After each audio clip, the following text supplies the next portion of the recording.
Kalau udah ada iPhone terbaru yang baru dirilis, ini saatnya kita menengok iPhone yang dirilis di tahun-tahun sebelumnya. Contohnya iPhone 13 ini.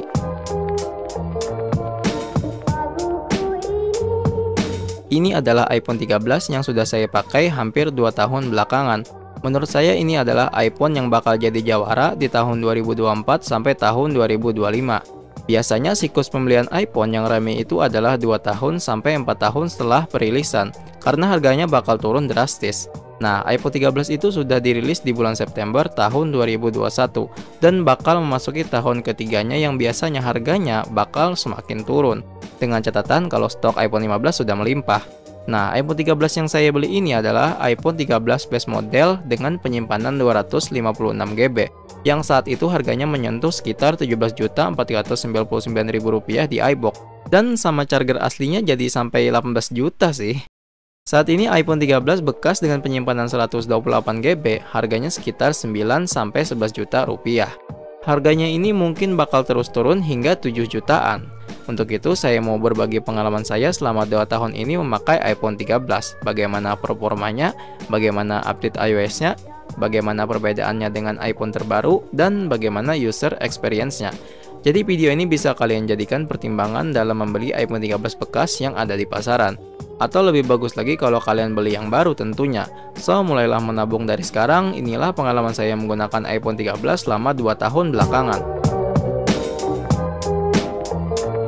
iPhone 13 adalah iPhone pertama yang mengusung desain kamera berbentuk diagonal yang masih digunakan hingga iPhone 15. Desainnya mengotak tajam tapi tidak menyebabkan luka.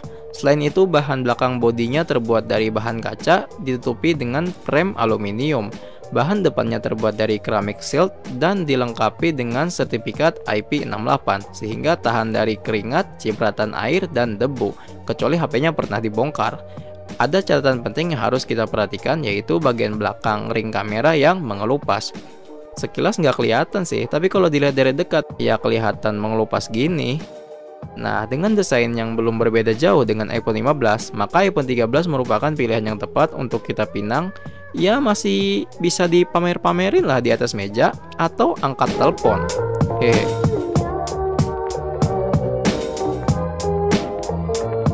Layar iPhone 13 memiliki layar Super Retina XDR dan mengusung layar OLED secara menyeluruh dengan diagonal 6,1 inci. Resolusinya mencapai 2532 x 1170 yang berarti ini melebihi resolusi layar 2K tetapi tidak sampai 4K. Makanya layarnya terlihat lebih tajam dan memiliki warna yang pekat apalagi warna hitamnya. Selain itu, notch atau poninya sudah mengecil dari iPhone 12 sekitar 20% dan tidak ketinggalan tentunya kehadiran Face ID yang bisa kita gunakan walaupun poninya mengecil. Jika mempertimbangkan layar sangat bagus dalam beli iPhone 13, maka ini adalah pilihan yang sangat tepat untuk kamu. Namun sayangnya nih, layar sebagus ini masih mengusung refresh rate 60Hz. Meskipun terlihat lancar, tapi kalau kamu udah terbiasa dengan HP Android yang refresh rate sekitar 90Hz atau 110Hz, maka layar iPhone 13 ini terasa kurang mulus sih, tapi cuma masalah pembiasaan ya, karena saya sebelumnya belum pernah menggunakan HP dengan refresh rate 90Hz ke atas. Performa mah jangan ditanya, biasanya iPhone itu mulai kerasa berat setelah 4 tahun sampai 6 tahun pemakaian, apalagi kalau kamu beli yang baru. Selama 2 tahun ini, walaupun RAM-nya masih 4GB, saya merasa melakukan pekerjaan apapun enak aja sih. Sosmed enak, gaming enak, PUBG Mobile aja dilibas sampai rata kanan tapi mentok di Ultra HDR dan HDR Extreme.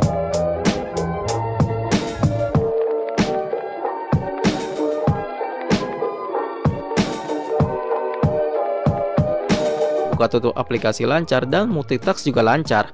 Namun sayangnya nih, saya sebenarnya ada sedikit merasa delay sih.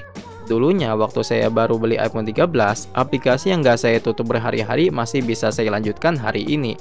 Kalau sekarang, berjam-jam aja aplikasinya nggak ditutup, sayangnya lebih seringnya ke restart daripada bisa dilanjutin lagi. Untuk speakernya sudah menggunakan dual stereo speaker, kualitas suaranya pun mantep dan detailnya pun dapet.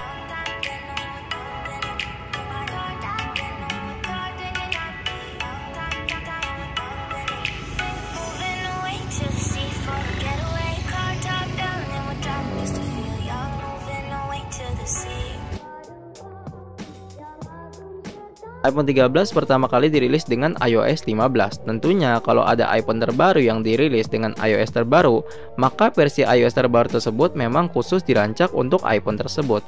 Nah, logikanya gini. Kalau iPhone 15 dirilis dengan iOS versi 17, ya lancar kan? Semuanya tuh pasti lancar gitu, bukan tuh aplikasi lancar, multitasking lancar. Nah, sedangkan iPhone 13 itu dirilis dengan iOS versi 15. Terus kalau diupdate ke iOS 17 atau yang paling baru, ya mulai kelihatan sih penurunan performanya. Tapi walaupun gitu, penurunan performanya nggak terlalu signifikan. Bahkan mungkin kalau kamu beli iPhone yang baru, semuanya masih terasa lancar-lancar aja tanpa lag. Walaupun sudah saya bilang tadi, buka tutup aplikasi dan multitaskingnya agak sedikit melambat. iPhone 13 menyediakan varian kapasitas penyimpanan yaitu 128GB, 256GB, dan 512GB. Nah, iPhone 13 merupakan iPhone pertama yang menyediakan kapasitas penyimpanan paling kecil yaitu 128GB. Jadi kalau kamu beli varian penyimpanan yang paling kecil pun, kamu tetap bisa menyimpan banyak file seperti foto, video, aplikasi, game, dan sebagainya. Nah, sedangkan iPhone 13 punya saya ini memiliki kapasitas penyimpanan sekitar 256GB, di mana setelah 2 tahun pemakaian, ini baru keisi sekitar 145GB, dengan catatan pemakaian foto santai dan jarang sekali dibersihkan. Saya nggak terlalu banyak tahu tentang kamera, tapi kamu bisa lihat hasilnya sendiri pada contoh berikut. Seperti biasa, kamera iPhone itu sifatnya detail dan natural. Jadi ya, kalau kamu upload ke story, harus diedit dulu warnanya di Lightroom. Karena saya agak kurang suka dengan tangkapan kamera iPhone, hasil warnanya itu kayak pucet gitu. Tapi kalau perekaman video, menurut saya, memang nggak ada yang bisa ngalahin bagusnya perekaman video di iPhone. Perekaman kamera belakang maksimal di resolusi 4K 60 fps, begitu juga dengan kamera depannya. Dan kekurangan satu-satunya di kamera iPhone 13 adalah kamera depan yang tidak memiliki autofocus seperti pada kamera iPhone 14 atau yang lebih baru. Tapi gak enaknya rasanya kayak di hati, kan dia krak anjir. Kenapa? Iya, Mas. Bantal pendarahan. Efek dari cabut gigi pendarahan ini asu aja nih. Aku bener pendarahan anjing. Infeksi gitu. Infeksi pendarahan anjing. Ini Mas tapi nggak perlu dihukum. Aku sih berapa aja penting lulus sama, aku berapa aja tinggal udah depo 1 juta ambil 20 duit. Kalau kemarin yang terdekat ya punya Lucy itu 2,6 kemarin. Tapi proceeding dia. Kalau proceeding lebih ribet.